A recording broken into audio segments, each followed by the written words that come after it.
Mikononi mwangu ninalo gazeti Mwananchi lenye habari iliyopewa kipaumbele ni tumwombee rais kipindi hiki kigumu.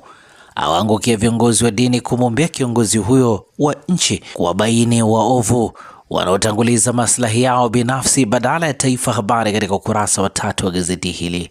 Nukuu ya Dr. Emmanuel Nchimbi ikisema tumwombe Mwenyezi Mungu ampe rais macho ya tai ili aweze kuwaona na kuwaumbua watu wabaya, wachonganishi, wafitini, waongo, wezi na wote wasio waaminifu. Hii ni nukuu ya Dr. Emmanuel Nchimbi ambayo undani wake ni katika ukurasa wa 3 wa gazeti hili. Uganda, Tanzania kuanza kusafirisha mafuta Julai. Habari katika ukurasa wa 2.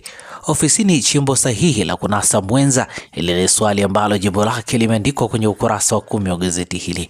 Yuko wapi Padre Katoliki Peter Rwezahura? Habari imeandikwa kwenye ukurasa wa 2 wa gazeti hili, na hivi ndivyo ambavyo limeandika gazeti Mwananchi. Mwananchi pia likiandika mitazamo tofauti, Rais Samia akifanya uteuzi. Habari katika ukurasa wa 4 pamoja na ukurasa wa 5.